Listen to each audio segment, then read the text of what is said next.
प्यारे बच्चों नमस्कार, आपके तो फिर से आप सबका स्वागत करते हैं आपके अपने चैनल लर्न एंड शेयर के यूट्यूब प्लेटफॉर्म पे। बच्चों आज हम आप लोगों के लिए लेकर आए हैं एक और नया लेक्चर मिशन 30 का, जिसमें हम 30 घंटे में पूरी फिजिक्स क्लास 12th की खत्म करने वाले हैं। उसका एक और नया लेक्चर का नाम है चैप्टर नंबर 12th का नाम है हमारे पास परमाणु या एटम। बहुत आसान, बहुत छोटा सा चैप्टर है, वेटेज एग्जाम में थोड़ा सा कम है इसका, 3-4 नंबर के प्रश्न बनते हैं। बहुत छोटा सा मस्त सा चैप्टर है। इसको आज हम कोशिश करेंगे 1 घंटा और 30 मिनट, लगभग 1.5 घंटे में कंप्लीट करने की, और आपको हर वो टॉपिक जो एनसीईआरटी ने लिखा है आपके सिलेबस में वो सब कंप्लीट कराऊंगा with proper explanation, proper diagram, सब कुछ XYZ। ठीक है बच्चों, चलो तो स्टार्ट करते हैं आज का हमारा चैप्टर। तो चैप्टर का नाम आप सब जानते हो, चैप्टर नंबर 12 है हमारे पास। चैप्टर का नाम है परमाणु या फिर एटम, अंग्रेजी में इसको बोलते हैं। ओके चलिए स्टार्ट करते हैं सबसे पहले हमारे चैप्टर फ्लो के साथ। तो बच्चों सबसे पहले अपन ऑब्वियसली इंट्रोडक्शन पढ़ेंगे कि क्या है इस चैप्टर में, क्या नहीं है, वगैरह वगैरह। उसके बाद बच्चों अपन आएंगे जे थॉमसन के मॉडल के पास। आप याद करिए कक्षा 9 में जब आप थे तब आपने 3rd चैप्टर पढ़ा था परमाणु की संरचना। वो वाला चैप्टर ही एक्चुअली उसी से कोरिलेट होकर के चैप्टर बना हुआ है, बट वहां पे काफी बेसिक बातें अपन करते थे, उसी चीज को काफी ब्रॉड लेवल पे अपन पढ़ने वाले। ठीक है, इसके बाद अपन पढ़ेंगे रदरफोर्ड का मॉडल। फिर आपके सबको जानते ही हो जे थॉमसन, रदरफोर्ड के बाद बोर आते हैं, तो बोर भैया भी आएंगे अभी। तो बोर का मॉडल आ गया जैसा आपको मैंने बताया था। इसके बाद बच्चों अपन बात करेंगे कि हाइड्रोजन की स्पेक्ट्रल रेखा है, जिसके बारे में ना तो रदरफोर्ड एक्सप्लेन कर पाया था, ना ही जे थॉमसन एक्सप्लेन कर पाया था। उसके बाद उसके बारे में बोर ने अपने मॉडल के अंदर बताया था, लेकिन यह हाइपोथेटिकल मॉडल था, मतलब इसका कोई एक्सपेरिमेंटल प्रूफ उन्होंने नहीं दिया था। ठीक है, इसके बाद बोर के मॉडल की कुछ कमियां थी, क्योंकि बोर का मॉडल सिर्फ और सिर्फ एक परमाणु अणु तक ही वैलिड था, मतलब हाइड्रोजन या हीलियम में से भी अगर आप एक इलेक्ट्रॉन निकाल दो तो उस तक वैलिड था, उसके बाद ये फेल हो जाता था। ठीक है, और लास्ट में अपन पढ़ेंगे कि जो हमारे बोर भैया थे उन्होंने कुछ हाइपोथेटिकल बातें की थी, मतलब अपने मन से कुछ बातें बोली थी जिसका ऑब्वियसली कोई प्रूफ नहीं था, और जब तक साइंस में किसी चीज का प्रूफ ना दो तब तक उसको हम वैलिड नहीं मानते। तो उनकी जो परिकल्पना थी उसको उन्होंने डी ब्रोगली की, जो उन्होंने हाइपोथेटिकल बात बोली थी डी ब्रोगली ने, लैम्डा इक्वल्स टू h/p, जिसका बाद में उनके ही शिष्यों ने जो है डेविंसन और जर्मन, उन्होंने एक्सपेरिमेंटल प्रूफ किया, तो उनकी बात वैलिड हो गई। उसका यूज करके जो बोर ने है अपनी सेकंड पोस्टुलेट जो बताते हैं उसका अपन यहाँ पे प्रूफ देखेंगे। ठीक है, ओके चलिए तो इंट्रोडक्शन के साथ स्टार्ट करते हैं। सबसे पहले कहानी के अंदर आते हैं टॉमसन। वैसे टॉमसन जो थे बच्चों उसके बारे में ज्यादा डिटेल में नहीं है हमारे इस पर्टिकुलर चैप्टर में, पर उन्होंने पहली बार गैस ट्यूब ली थी। उस गैस ट्यूब में उन्होंने ऑर्गन या हीलियम जैसी कोई नॉन रिएक्टिव गैस जो बहुत ही कम क्रियाशील होती है, क्योंकि एक नोबल गैस है ना, या इसका बाहर का जो आउटर मोस्ट शेल है उसमें ऑलरेडी 8 इलेक्ट्रॉन है, तो बेचारी किसी से क्यों रिएक्शन करेगी है। तो ऐसी गैस उन्होंने ट्यूब में भरी और वहां पे उन्होंने कैथोड रे यूज करी। ठीक है ना, लेकिन वो ज्यादा उसका एक्सप्लेनेशन दे नहीं पाए। तो इसका एक्सप्लेनेशन देने वाले सबसे पहले हमारे साइंटिस्ट हमारे सामने, इनका नाम है जे थॉमसन, जिनसे सब परिचित होंगे। तो बच्चों ये जो जे थॉमसन भैया है ना, इन्होंने पहली बार उन जो कैथोड रे उत्पन्न हुई थी, कैथोड रे ट्यूब का यूज करके, वहां से उन्होंने इलेक्ट्रॉन की खोज की थी, है ना, इलेक्ट्रॉन की खोज की थी। इलेक्ट्रॉन की खोज के बाद एक साइंटिस्ट और आए थे, मिलिकन ने अपना तेल बूंद प्रयोग किया था, और मिलिकन ने अपने तेल बूंद प्रयोग में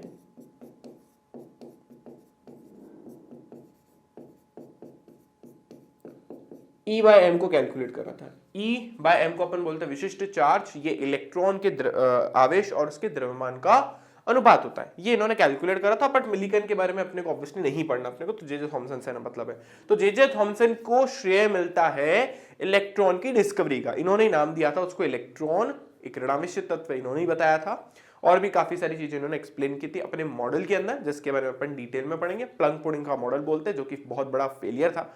ठीक है, मतलब उन्होंने ये तो बता दिया था कि भाई हमारे परमाणु के अंदर एक पॉजिटिव चार्ज, एक नेगेटिव चार्ज है, लेकिन वो किस तरीके से अरेंज्ड है वो उनको पता नहीं। यार आप खुद सोचो, आप ऐसी दुनिया में रह रहे हो जिसके अंदर आपको किसी चीज का कोई नॉलेज नहीं है, कोई ज्ञान नहीं है, अब आप उसके बारे में डिस्कवरी करने जा रहे हो। ठीक है, पहली बार ऐसी चीज जिसको आप देख भी नहीं सकते। आज भी हमारे पास ऐसे कोई बड़ी बड़ी मशीन्स नहीं जिसमें हम परमाणु को पूरी तरीके से देख सके। No we don't have. हमने तो सिर्फ एक हाइपोथेटिकल बात कर रखी है कि अभी परमाणु के बीच में नाभिक होता है, इलेक्ट्रॉन्स के जरूरत चक्कर लगाता है, ब्ला ब्ला ब्ला, जो एक्चुअली सच्चाई नहीं है बच्चों। ठीक है ना, क्योंकि किसी को परमाणु के बारे में पता ही नहीं है अभी भी। ओके, इसके बाद हमारे पास एक और साइंटिस्ट आते हैं, बड़े फेमस साइंटिस्ट जिसके बारे में आप लोगों ने जरूर सुना होगा, इनका नाम है बच्चों रदरफोर्ड। देखो, हम एक प्रयोग पढ़ते हैं रदरफोर्ड का नियम, रदरफोर्ड का प्रयोग, लेकिन रदरफोर्ड ने कभी प्रयोग किया ही नहीं था। रदरफोर्ड ने भी सिर्फ हाइपोथेटिकल बातें बोली थी, मतलब उनके दिमाग में जो आई ऑब्जर्वेशन की, मतलब कोई एक्सपेरिमेंट नहीं करा, लेकिन अब उनके दिमाग में कुछ आया, यार ऐसा हो सकता है, परमाणु ऐसा हो सकता है, अलग अलग एक्सपेरिमेंट के बारे में सुनने के बाद उनके दिमाग में जो बातें आई उन्होंने उनको बोला। अब ये सारी बातें हाइपोथेटिकल थी। हाइपोथेटिकल मतलब है कि मैंने सोचा और बोल दिया, ठीक है ना, जिसको अपन हिंदी में अभिग्रहित बोलते हैं ना। तो ये जो बात इन्होंने बोल के छोड़ दी, इसका प्रूफ जब तक कोई ना दे ना तब तक इनकी बात को कोई सच नहीं मानता। तो इनका प्रूफ देने वाले दो इन्हीं के शिष्य थे, ये रहे दो शिष्य। इनमें से एक के बारे में शायद आपने कभी सुना ना हो, गाइचर हिंदी में बोलते हैं, लेकिन इसका एग्जैक्ट प्रोनाउंसिएशन गाइचर नहीं होता, इसका एग्जैक्ट प्रोनाउंसिएशन होता है गीगर। और बच्चों दूसरे का नाम है मॉडरसन, ठीक है ना। अब मानोगे नहीं, जो आप लोगों की अभी एज है, मतलब अभी आप क्लास 12 पास कर लोगे, 12 के बाद आपकी एज क्या रहेगी, 18 साल 17 साल। तो उन्होंने जब ये कॉलेज में थे, मतलब 18-19 साल की उम्र में, 18-19 वर्ष की उम्र में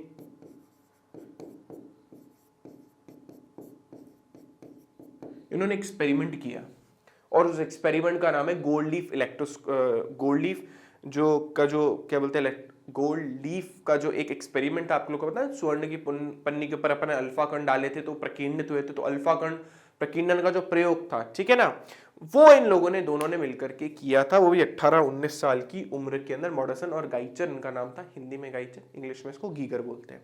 लेकिन उनकी अपनी कुछ कमियां थी रदरफोर्ड की, कि भाई ये इलेक्ट्रॉन की हाइड्रोजन रेखिक स्पेक्ट्रम को नहीं समझा पाए, जिसके बारे में अपन बाद में डिटेल में बात करेंगे। तो फिर एक साइंटिस्ट आते हैं जो इंडियन जैसे दिखते हैं लेकिन है नहीं, इनका नाम है नील्स बोर। इनका नाम है नील्स बोर। नील्स बोर ने हाइड्रोजन के ऊपर, बेसिकली इनकी स्टडी का मेन जो एलिमेंट था वो था हाइड्रोजन। हाइड्रोजन के ऊपर इतना डिटेल में हम बात क्यों करते हैं, क्योंकि बच्चों सन से आने वाली जो लाइट रेज है, यानी सूर्य से आने वाले जो प्रकाश है, उसमें सबसे ज्यादा हाइड्रोजन की उपस्थिति के बारे में पता पड़ता है, ठीक है ना। तो इसीलिए ये बेसिकली सारे के सारे मॉडल हाइड्रोजन के ऊपर बेस्ड थे, इनका मॉडल स्पेशली हाइड्रोजन पे बेस्ड था, लेकिन इनकी भी अपनी कुछ कमियां थी जिसकी वजह से इनका मॉडल भी फेल हो गया। चलिए डिटेल में एक एक मॉडल के बारे में बात करते हैं। सबसे पहले हमारे पास जे थॉमसन का मॉडल, बहुत ही स्ट्रेट फॉरवर्ड सी बात इन्होंने बोला कि हमारे पास एक आप समझ सकते हो जे थॉमसन के मॉडल को एक प्लम पुडिंग से कंपेयर कर सकते हो या एक तरबूज से कंपेयर कर सकते हो। प्लम पुडिंग जो होती है आप लोगों ने, जैसे वो होती है ना, जब क्रिसमस होता है तो क्रिसमस के टाइम पे जो हमारे क्रिश्चियन लोग होते हैं, जो ईसाई लोग होते हैं ना, वो ईसाई लोग क्या करते हैं, घर के अंदर केक बनाते हैं, ठीक है। केक में वाइन डालते हैं और भी काफी सारी चीजें डालते हैं और काफी सारे ड्राई फ्रूट्स वगैरह डालते हैं, ठीक है। तो ये सब चीजें मिक्स करके, देखो वाइन ऑप्शनल होती है, हर किसी का अपना अपना पॉइंट ऑफ व्यू। बस इस वाले केक के अंदर ड्राई फ्रूट्स होते हैं और जैसा अपना केक होता है वैसे नॉर्मली केक होता है, बट हाँ उस टाइम पे इनका काफी एक तरीके से शुभ माना जाता है इसको खाना, ठीक है। तो ये जो केक आपको दिख रहा है ऐसा ही कुछ प्लम पुडिंग होता है। प्लम पुडिंग के अंदर ये आपको छोटे छोटे सीड्स दिख रहे हैं ना, ये जो किशमिश और ये जितने भी ड्राई फ्रूट्स इसमें डले हुए हैं, मेरे को तो ज्यादा नॉलेज है नहीं, तो ये जितने भी ड्राई फ्रूट्स वगैरह डले हुए हैं इनको इन्होंने कंपेयर किया इलेक्ट्रॉन से। बोले ये जो इसमें ड्राई फ्रूट्स है ना छोटे छोटे, तो ये इलेक्ट्रॉन से। बाकी जो ये ब्राउन कलर का पार्ट है ना, जो दूसरी मटेरियल से बना हुआ है, इनको इन्होंने बोला कि ये किसका पार्ट है, ये धनावेशित पार्ट है, इसका कंपेयर किया बस इसी तरीके से। और अगर आप इसको वाटरमेलन यानी एक तरबूज से कंपेयर करो तो तरबूज का जो रेड वाला पार्ट है बच्चों, ये धनावेशित पार्ट होगा, और इसमें जो सीड्स है यानी इसमें जो छोटे छोटे बीज है, इसको उन्होंने कंपेयर किया इलेक्ट्रॉन से। तो उन्होंने बोला कि हमारा जो परमाणु होता है ये भी कुछ इस तरीके का होता है, परमाणु जो है वो भी कुछ इस तरीके का होता है। परमाणु को आप तरबूज या प्लम पुडिंग से कंपेयर कर सकते हो। तो तरबूज के अंदर जैसे बीज होते हैं, तो बीज किसको बताते हैं, इलेक्ट्रॉन को, और तरबूज का जो लाल भाग होता है वो किसको बताता है, उसके धनावेशित भाग को। तो इनका मॉडल क्या था बच्चों, इनका मॉडल बहुत ही स्ट्रेट फॉरवर्ड था। बोले एक गोला है, एक धनावेशित गोला है बच्चों, ठीक है ना, और ये धनावेशित गोले के अंदर छोटे छोटे सीड्स है, इस तरीके से इलेक्ट्रॉन जो धसे हुए हैं। तो ये जो धनावेशित गोला बच्चों, ये ऑब्वियसली पॉजिटिव चार्ज है,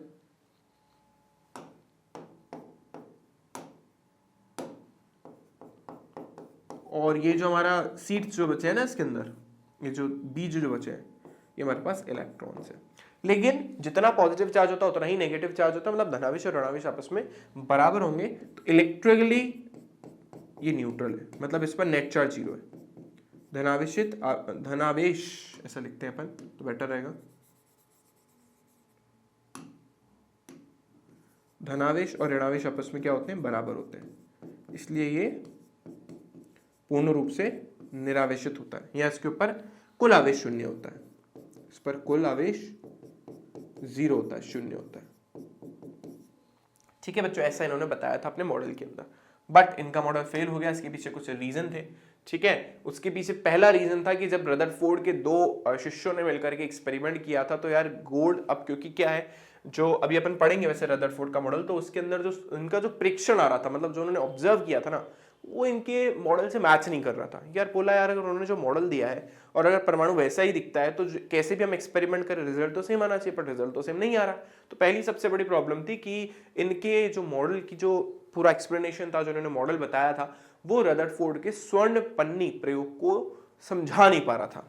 तो ये एक बड़ी प्रॉब्लम थी। दूसरी बात थी, ये हाइड्रोजन के रेखीय स्पेक्ट्रम को भी एक्सप्लेन नहीं कर पा रहा था। अभी हाइड्रोजन का रेखीय स्पेक्ट्रम क्या होता है तो मैं आपको थोड़ा सा एक्सप्लेन कर देता हूँ, वैसे पर आगे डिटेल में और पढ़ेंगे।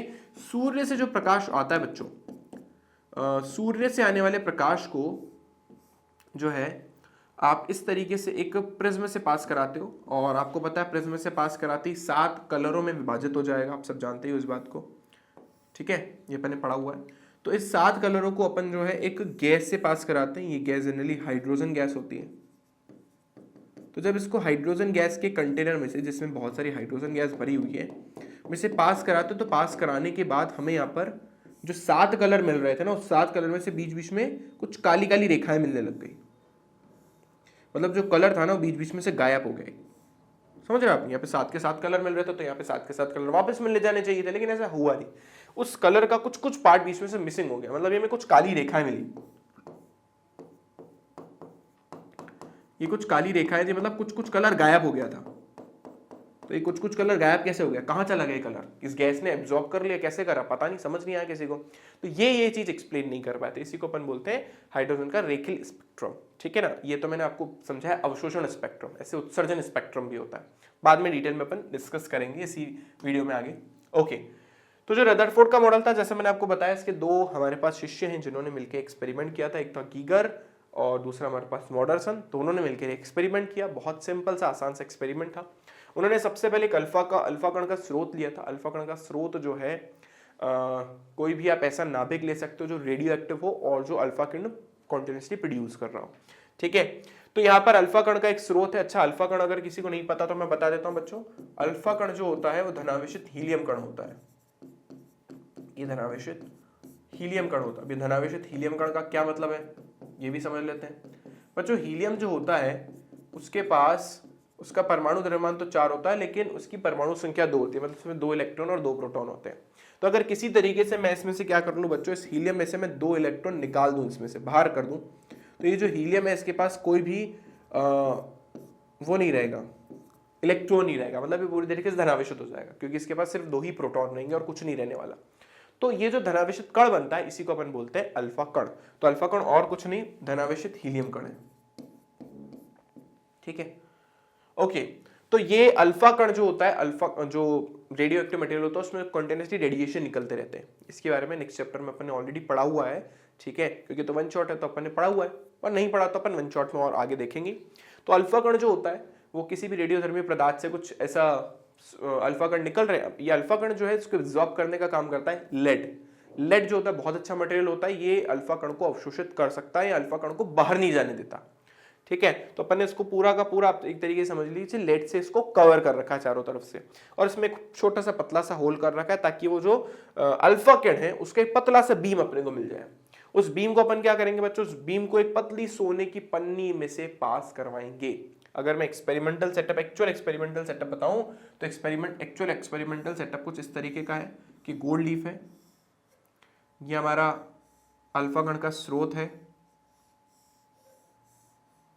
ठीक है, यहाँ पे हमारे पास अल्फा कण रखा हुआ है जिसमें से बहुत सारे अल्फा कण अलग अलग डायरेक्शन में निकल रहे हैं, और इसको अपन ने स्वर्ण पन्नी के ऊपर डाल दिया। और ऑब्वियसली एक ही नहीं, बहुत सारी रेज इसमें से निकलेगी, ऑब्वियस ही बात है। बोलने को एक सिंगल रेज है लेकिन बहुत सारी रेज इसमें से निकल रही है। और इसके चारों तरफ बच्चों अपन ने इस तरीके से जो है शेडिंग कर रखी है ताकि अगर अल्फा कण इसके ऊपर गिरता है तो हम उसको डिटेक्ट कर पाए। तो ये जो इसके चारों तरफ शेडिंग है ये इसके ऊपर जिंक सल्फेट की कोटिंग की हुई है, ZnS अंदर की तरफ जिंक सल्फेट की कोटिंग की हुई है बच्चों, ठीक है ना। क्योंकि अल्फा कण को हम देख तो सकते नहीं है, तो कभी भी अल्फा कण अगर इसके ऊपर आके टकराएगा तो यहाँ पर एक स्पार्क जनरेट हो जाएगा, ठीक है ना। तो इसके लिए अपन ने यहाँ पे डिटेक्टर्स भी लगा रखे हैं। ये पूरी की पूरी सरफेस जो है डिटेक्टर से अटैच होती है, जैसे आपको पीछे दिख ही रहा होगा, संसूचक जिसको अपन हिंदी में बोलते हैं, संसूचक या डिटेक्टर से अटैच हुई भी होती है। तो वो भी इसको डिटेक्ट कर लेता है कि भाई कहाँ कहाँ पे कितने कितने अल्फा कण गिरे हैं, और उसको काउंट भी कर लेता है, काउंटर और होता है, ठीक है। वो काउंट भी कर लेता है कितने अल्फा कण गिरे, कहाँ गिरे, किस कोण पर गिरे, सब कुछ, ठीक है। तो बच्चों इसके अंदर अपन ने देखा कि यार ना मोस्टली जो अल्फा कण थे वो सीधे निकल गए, लेकिन ऐसा होना नहीं चाहिए था। क्यों नहीं? क्योंकि हमारा रदरफोर्ड का जो हमारा जे थॉमसन का मॉडल है वो क्या बोलता था, वो बोलता था कि हमारे पास परमाणु का मैक्सिमम पार्ट तो धनावेशित है, ऋणावेश तो बहुत कम है और बहुत छोटे से एरिया में संकेंद्रित है। तो अगर अल्फा कण इसके ऊपर गिरता है जो कि खुद धनावेशित भाग है, तो ऑब्वियस ही बात है इनको इससे इस तरीके से रिफ्लेक्ट होना चाहिए था, और वो भी बहुत ज्यादा कोण से। भाई जाना तो सीधा ही जाता था, और लेकिन इस तरीके से ये रिफ्लेक्ट बैक हो गया। ये कौन है इसके प्रकीर्णन कौन है, तो प्रकीर्णन कौन बहुत ज्यादा होने चाहिए थे, लेकिन ऐसा हुआ नहीं, मोस्टली पार्ट सीधा निकल गया। भाई अभी जो जे थॉमसन का मॉडल पढ़ा उसके हिसाब से तो बातें बैठ ही नहीं रही है, क्योंकि जे थॉमसन के मॉडल के अकॉर्डिंग अल्फा किरण जो है वो धनावेशित कण है, और अगर आप किसी धनावेशित कण को दूसरे धनावेशित कण के पास में लेके जाओगे तो वो तो प्रकीर्णित होगा, क्योंकि दोनों का नेचर है धनावेश धनावेश, तो एक दूसरे को प्रतिकर्षित करेंगे। लेकिन ऐसा हुआ ही नहीं, मतलब वहां पे भाई समझ आ गया जे थॉमसन का मॉडल गलत है, गलत है भाई, कुछ गड़बड़ है उसमें, ठीक है। तो मोस्टली कण जो है हमारे सीधे निकल गए, और इससे कुछ अलग ही ऑब्जर्वेशन आ रही है हमारे पास, ठीक है। और कुछ जो है काफी छोटे से कण से, और 8000 में से कोई एक जो है वो एग्जैक्टली पीछे वापस आ गया था, ठीक है। तो ये जो ऑब्जर्वेशन थी ये कुछ बैठ नहीं रही है हमारे जो हमारे जे थॉमसन का मॉडल है उसके साथ। तो चलो अब फिर अपन इनकी जो ऑब्जर्वेशन है उसको पढ़ लेते हैं, और ऑब्जर्वेशन पढ़ने के बाद फिर उसके कुछ कंक्लूजन निकालते हैं। तो पहला इसका प्रेक्षण ये था कि अधिकतम कण बिना प्रकीर्णन के सीधे निकल गए, मतलब उनमें प्रकीर्णन हुआ ही नहीं। दूसरा, कुछ कण जो है काफी सूक्ष्म कोण से प्रकीर्णित हो गए। अच्छा, कुछ कोण का मतलब प्रकीर्णित होने का मतलब क्या है कि भाई आपका अल्फा कण है सीधा जा रहा है, ये जाते जाते जाते जाते क्या हुआ, ये इस तरीके से प्रकीर्णित हो गया। तो ये जो आपको कोण दिख रहा है ना, इसको बोलते हैं प्रकीर्णन कोण। तो बहुत सारे कण जो थे वो बहुत ही कम कोण से प्रकीर्णित हुए, मतलब इसको ऐसा जाना ना, मान लीजिए ऐसा चला गया या ऐसा चला गया, तो इसमें जो कोण का प्रकीर्णन हुआ देखो कितना कम है, या ऐसे चला गया, ये देखो कितना कम प्रकीर्णन हुआ है। तो मोस्टली कणों का जो प्रकीर्णन कोण था काफी सूक्ष्म था, और 8000 में से कोई एक जो है वो सीधा सीधा पूरा का पूरा रिवर्स बैक आ गया, 180 डिग्री से घूम के आ गया। तो इससे हमारे रदरफोर्ड ने कुछ कंक्लूजन निकाले, और उसके दोनों के दोनों जो स्टूडेंट थे उन्होंने मिलकर कुछ कंक्लूजन निकाले। कंक्लूजन ये था कि परमाणु का मोस्टली पार्ट हॉलो है, खोखला है, परमाणु के अंदर कुछ है ही नहीं। दूसरा इसका ये था कि भाई ये जो परमाणु है उसके अंदर धनावेशित भाग बहुत छोटा है, जैसे आप समझ सकते हो एक फुटबॉल स्टेडियम जो बहुत बड़ा होता है, बहुत काफी ह्यूज होता है, उसमें एक मक्खी जितनी होती है उतना बड़ा हमारा नाभिक होता है, मतलब नेग्लिजिबल साइज का होता है। इसलिए हमारे मोस्टली जो अल्फा कण है वो काफी कम कोण से प्रकीर्णित हो गए, क्योंकि वो नाभिक के पास पहुंचे ही नहीं थे। भाई नाभिक अगर आपका इतना सा है और अगर आपका अल्फा कण इसके नजदीक जाएगा तो इस तरीके से बेंड हो जाएगा, नजदीक जाएगा तो बेंड हो जाएगा, दूर रहेगा तो कण काफी कम, आपका जो कोण है काफी कम रहेगा, काफी कम मतलब काफी कम, है ना। और अगर काफी दूर है तो नेग्लिजिबल, सीधा ही निकल जाएगा। अगर कोई अल्फा कण सीधा आता है तो 180 डिग्री से वापस रिफ्लेक्ट बैक होने के चांसेस हैं। इसीलिए जो क्या बोलते हैं 8000 में से कोई एक कण वापस आ रहा था तो उसमें उसके उस पर्टिकुलर नाभिक पे गिरने की प्रोबेबिलिटी या प्रायिकता काफी कम थी, ठीक है। और उसके बाद उन्होंने कंक्लूजन निकाला कि इलेक्ट्रॉन जो है इस नाभिक के चारों तरफ परिकल्प ऐसे चक्कर लगा रहे, गोल गोल गोल गोल घूम रहे, ठीक है। बट ऑब्वियसली हमें इसकी भी कुछ क्या बोलते हैं ड्रॉबैक्स होंगे, तो वो ड्रॉबैक्स पढ़ने से पहले अपन दो मेन चीजें यहाँ पे पढ़ लेते हैं, फिर इसके ड्रॉबैक्स पे भी आएंगे। वो हमारे पास बच्चों सबसे पहला क्लोजेस्ट डिस्टेंस ऑफ अप्रोच, न्यूनतम दूरी जिसको अपन बोलते हैं, और एक और दूसरी चीज पढ़ेंगे प्रांचल, संगत प्रांचल, ठीक है, इंपैक्ट पैरामीटर। ये दो चीजें पढ़ लें, फिर इसकी कमियां पढ़ेंगे। अब क्लोजेस्ट डिस्टेंस का मतलब क्या है कि आपने अल्फा कण नाभिक के ऊपर फेंका, अब नाभिक के ऊपर जब आपने अल्फा कण फेंका तो अल्फा कण भी धनावेशित है और नाभिक भी धनावेशित हो, ये ज्यादा से ज्यादा इसके कितना क्लोज जा सकता है, मतलब इन दोनों के बीच की न्यूनतम दूरी कितनी हो सकती है, सबसे कम से कम डिस्टेंस इनके बीच के कितना हो सकता है, उसी को अपन बोलते हैं न्यूनतम दूरी, या फिर जिसको अपन बोलते हैं डिस्टेंस ऑफ क्लोजेस्ट अप्रोच। तो हम जो अल्फा कण डाल रहे हैं बच्चों, उसके पास मैंने जैसा आपको बोला दो इलेक्ट्रॉन, दो पॉजिटिव आवेश थे ना, दो प्रोटॉन थे, और हमारा जो नाभिक है, अब वो नाभिक कुछ भी हो सकता है। अपन यहाँ पे गोल्ड लिया था, तो गोल्ड को अगर हम कंसिडर करें तो उसके लिए Z का जो भी मान होगा अपन यहाँ पे रख सकते हैं। पर मान लो अगर हमारे पास गोल्ड के अलावा कोई और परमाणु होता, तो उसके लिए जो प्रोटॉनों की संख्या बच्चों कितनी होती, Ze। बहुत आसान है, जैसे मान लो एक सोडियम के बारे में बात करते हैं, सोडियम का एटॉमिक नंबर परमाणु क्रमांक 11 है, तो उसमें 11 इलेक्ट्रॉन और 11 प्रोटॉन है, तो उसमें धनावेशित पार्ट कितना है, 11 गुणा 1.6 गुणा 10 की घात -19, सिंपल। तो यही अपन ने लिखा है Z×E। ठीक है, चलिए, तो अब जब ये इसके पास में आएगा तो उनके बीच में क्या लगेगा बच्चों, कूलाम बल लगेगा। ये जो कूलाम बल है, ये जो इनके बीच में लग रहा है कूलाम बल, वो इन दोनों को एक दूसरे से दूर भेजने की कोशिश करेगा। जब आप एक अल्फा कण को नाभिक की तरफ फेंकते हो तो उसके पास कौन सी ऊर्जा है, गतिज ऊर्जा, गतिज ऊर्जा, गतिज ऊर्जा, गतिज ऊर्जा। जैसे इसके पास में आएगा तो इनके बीच में कौन सी ऊर्जा बच्चों, वो गतिज ऊर्जा किस में कन्वर्ट हो जाएगी, स्थितिज ऊर्जा में, क्योंकि ये दोनों स्टेशनरी हो गए। अब प्रतिकर्षण की वजह से पीछे जोर से भागेगा ये, तो यहाँ पर गतिज ऊर्जा जो है वो स्थितिज ऊर्जा में कन्वर्ट हो रही है। तो गतिज ऊर्जा का फॉर्मूला होता है हाफ mv², स्थितिज ऊर्जा का फॉर्मूला चैप्टर नंबर 2 में पढ़ा था, k q1 q2/r। ठीक है, अच्छा, यहाँ पर Q1 की जगह हमारे पास आ जाएगा हमारे अल्फा कण का आवेश जो है 2e। यहाँ पर E ध्यान रखिएगा इलेक्ट्रॉन के ऊपर नहीं, प्रोटॉन पे आवेश लिया है, 1.6 गुणा 10 की घात -19, प्लस होता है इसलिए यहाँ पे माइनस नहीं लगा E के ऊपर। ठीक है ना, और इसको अपन लिख दिया Ze।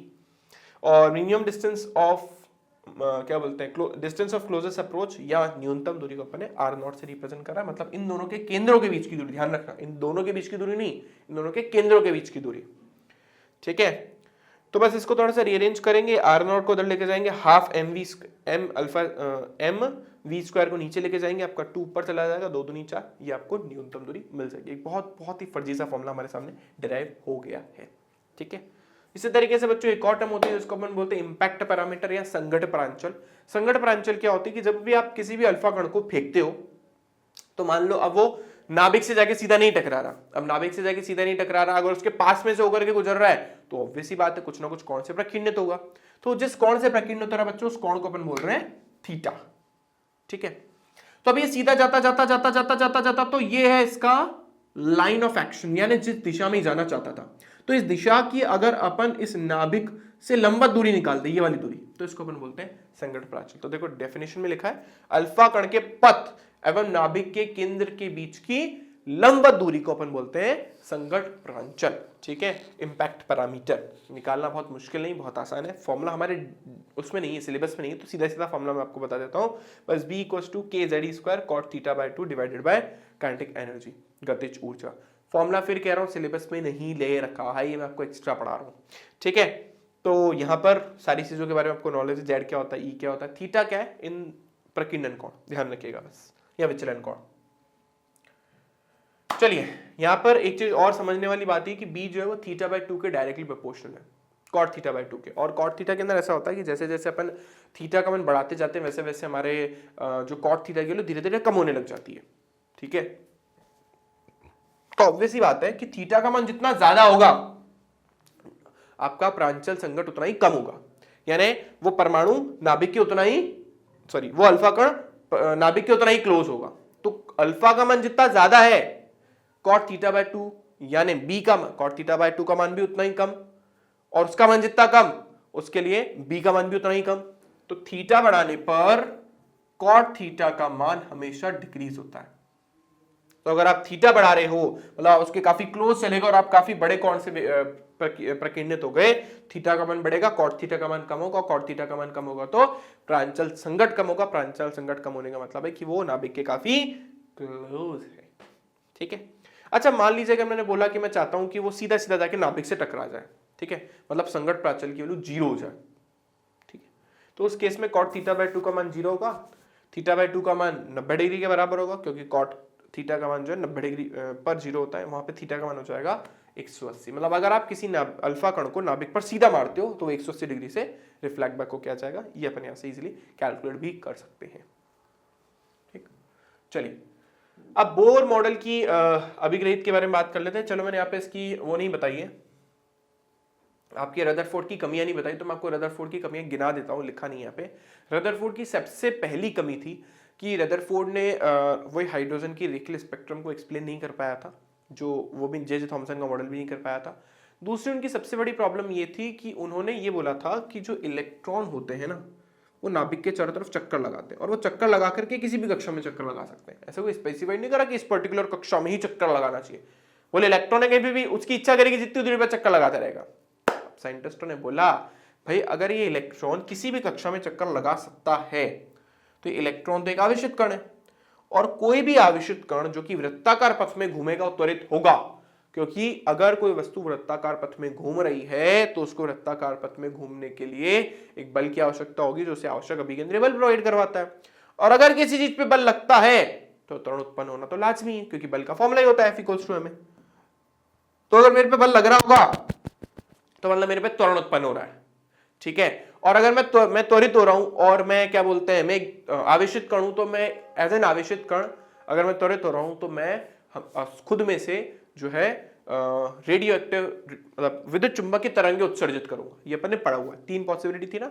अगर आवेश रेस्ट में हो तो विद्युत क्षेत्र उत्पन्न करता है, एक समान वेग से गतिशील हो तो चुंबकीय क्षेत्र उत्पन्न करता है, और अगर वो त्वरित हो रहा हो तो विद्युत चुंबकीय तरंगें उत्पन्न करता है। तो इसको भी विद्युत चुंबकीय तरंगें उत्पन्न करनी चाहिए। और अगर आपका इलेक्ट्रॉन विद्युत चुंबकीय तरंगें उत्सर्जित करता है तो उसका पाथ कॉन्टिन्यूसली छोटा होता जाएगा होता जाएगा होता जाएगा, और वो नाभिक में जाके घुस जाएगा, और नाभिक में जाते क्या होगा, डिस्ट्रॉय हो जाएगा। डिस्ट्रॉय हो जाएगा तो परमाणु स्टेबल ही नहीं है। हमारा जो परमाणु है वो स्टेबल ही नहीं है, ठीक है ना, स्थायी नहीं है। तो वो ना इस परमाणु के स्थायीकरण को समझा ही नहीं पाए कि परमाणु स्थायी कैसे होता है, क्योंकि उनकी जो थ्योरी थी उसके अकॉर्डिंग तो ये चीज गलत प्रूफ हो गई। तो ये परमाणु के स्थायीकरण और आपके हाइड्रोजन के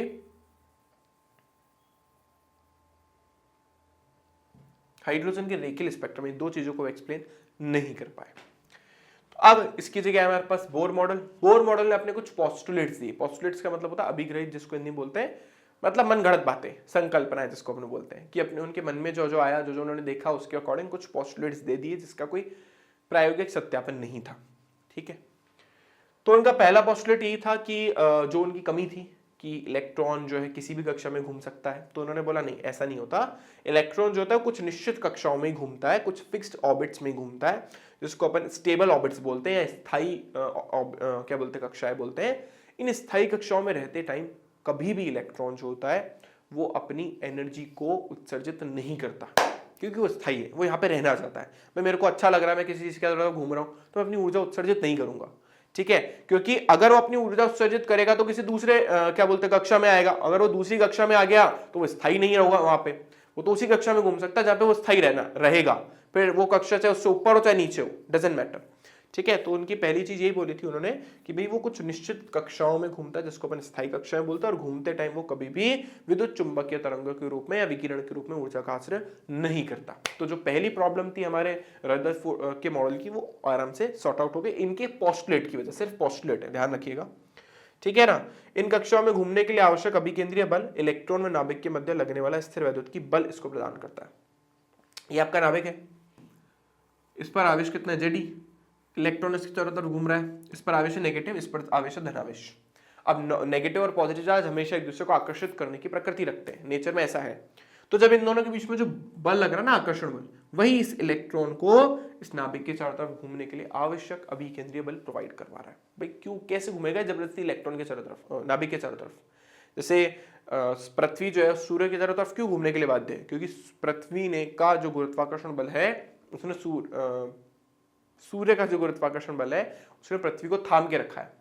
अगर पृथ्वी का गुरुत्वाकर्षण बल ज्यादा होता तो सारे के सारे प्लैनेट बोल के पृथ्वी के चारों तरफ गोल गोल घूमते, सूरज भी घूमता, लेकिन ऐसा है नहीं, है ना, क्योंकि सूर्य बहुत बड़ा है, उसका द्रव्यमान काफी ज्यादा है, तो उसके पास गुरुत्वाकर्षण बल भी काफी ज्यादा है, सूर्य देवता है वो हमारे, ठीक है। इसी तरीके से हमारा जो नाभिक है वो काफी बड़ा है और इलेक्ट्रॉन काफी छोटा है, तो वो इसके चारों तरफ घूमने के लिए बाध्य है, ठीक है। तो इन दोनों इसको वृत्ताकार पथ पे घूमने के लिए आवश्यक अभिकेंद्रीय बल कौन प्रोवाइड करवाता है, इन दोनों के बीच में लगने वाला स्थिर वैद्युत की बल, ठीक है। नील्स बोर को 1913 के अंदर जब उन्होंने मॉडल दिया तो 1922 में जाकर के इनको इस चीज के लिए नोबेल प्राइज भी मिला, क्योंकि इससे काफी चीजें सॉर्ट आउट हो गई थी, क्लियर हो गई थी। इनका ये पहला पोस्टुलेट था। अब इनके पहले पोस्टुलेट के अकॉर्डिंग हम काफी चीजें कर सकते हैं। जैसा मैंने आपको बताया कि बल का फॉर्मूला होता है K Q1 Q2 पर R², coulomb law first chapter में पढ़ा था अपन ने। तो जैसा मैंने आपको बोला कि आवश्यक अभिकेंद्रीय बल कौन प्रोवाइड करवाएगा, इलेक्ट्रॉन और नाभिक के बीच में लगने वाला स्थिर वैद्युत बल। ठीक है, अच्छा अभी तक प्रोटॉन की डिस्कवरी नहीं हुई है, सॉरी प्रोटॉन की डिस्कवरी हो गई, पर हम मान के चलते कि हमारा सारा का सारा नाभिक प्रोटॉन से मिलकर बना है, न्यूट्रॉन की डिस्कवरी नहीं हुई है, क्या नहीं तात्पर्य। तो अभिकेंद्रीय बल किसके बराबर हो गया, mv²/r, और स्थिर वैद्युत बल हो गया kq1q2/r।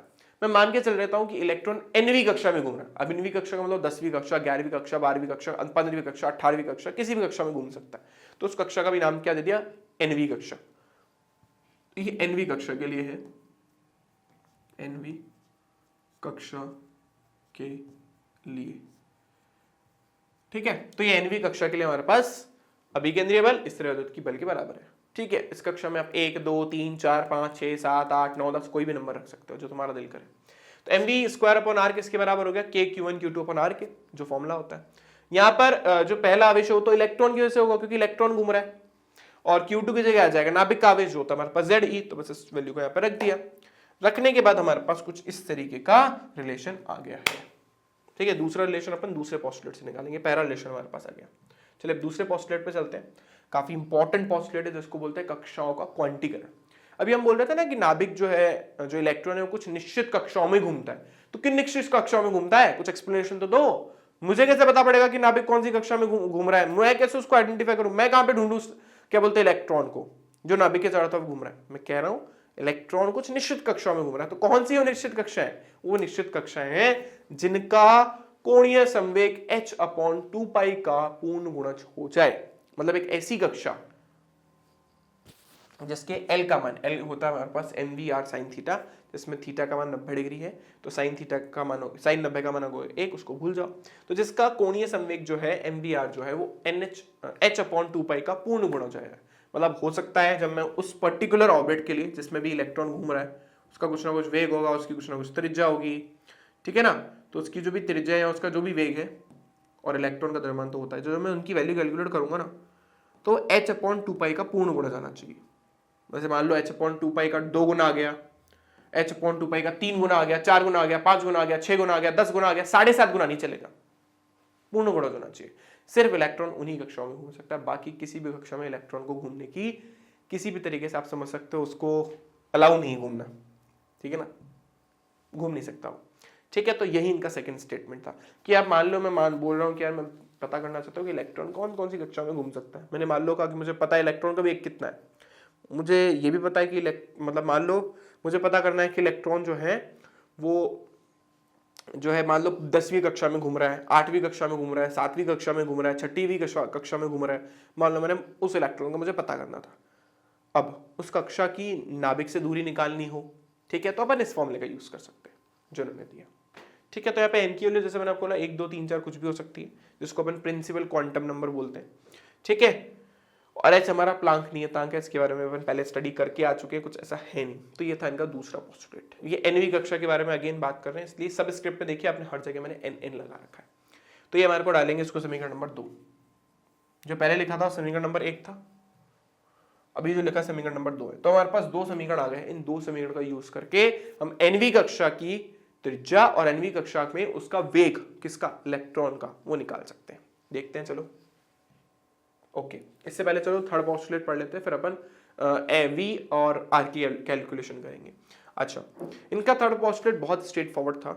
क्वांटा का कॉन्सेप्ट हम पहले ही पढ़ चुके हैं, फोटोन का कॉन्सेप्ट हम पहले ही पढ़ चुके हैं इससे पहले वाले चैप्टर में, कि जो प्रकाश है वो छोटे छोटे कणों के रूप में चलता है, जिसको अपन फोटोन बोलते हैं। तो जब भी कोई भी इलेक्ट्रॉन जो है वो मान लो किसी भी पर्टिकुलर ऑर्बिट में घूम रहा है, ठीक है, किसी भी कक्षा में घूम रहा है, अब मान लो उसको निम्न जिस पर्टिकुलर कक्षा में घूम रहा है उससे ऊपर जाना है। जैसे मान लो अभी मान लो 8वीं कक्षा में पढ़ रहे हो, तो 8वीं कक्षा से आपको मान लो 9वीं कक्षा में जाना, तो आपको एग्जाम पास करना पड़ेगा। या आप मान लो 8वीं कक्षा से जंप मार के सीधा 10वीं कक्षा में जाना चाहते हो, तो आपकी नॉलेज काफी अच्छी होनी चाहिए, टीचर आपको अप्रिशिएट करने चाहिए, है ना, तब आप जाके क्लास एक जंप मार सकते हो, एक क्लास को आगे पुश, मतलब एक मतलब मान लो 8वीं कक्षा में सीधा 10वीं कक्षा में जा सकते हो, अगर स्कूल अलाउ करे तो मतलब आप काफी ब्रिलियंट होने चाहिए। तो इसी तरीके से हमारा जो इलेक्ट्रॉन है, अगर वो एक ऊर्जा स्तर से दूसरे ऊर्जा स्तर में जाना चाहता है, जिस ऊर्जा स्तर में उसको अपन निम्न बोल रहे हैं क्योंकि इसकी एनर्जी कम है, इसके ऊपर वाला जो ऊर्जा स्तर है इसकी ऊर्जा ज्यादा है। अच्छा, नाभिक से जैसे जैसे दूर जाते जाओगे ऊर्जा स्तर का जो ऊर्जा का मान है वो बढ़ता जाएगा। ठीक है, तो यहां पर इसको रहने के लिए ज्यादा ऊर्जा की जरूरत है। तो हम अगर बाहर से ऊर्जा सप्लाई करें किसकी फॉर्म में, फोटोन की फॉर्म में, और फोटोन की ऊर्जा अच्छी नहीं होती है, तो अगर मैं फोटोन की फॉर्म में इसको एनर्जी सप्लाई कर दूं तो इलेक्ट्रॉन क्या करेगा, लोअर एनर्जी लेवल से निम्न ऊर्जा स्तर से उच्च ऊर्जा स्तर में चला जाएगा। ठीक है, इसको अपन बोलते हैं अवशोषण। इसने क्या करा है, प्रकाश का अवशोषण करा है।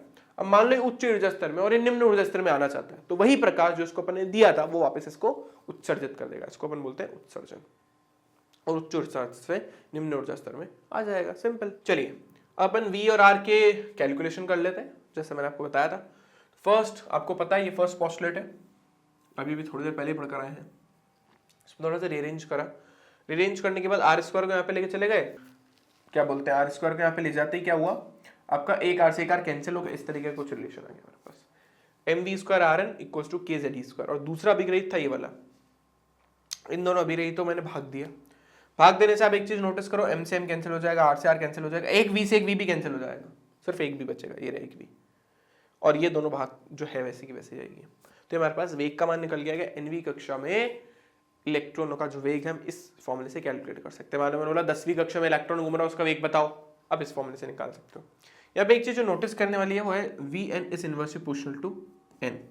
जैसे जैसे आप n के मान को बढ़ाते जाओगे इलेक्ट्रॉन का वेग कम होता जाएगा।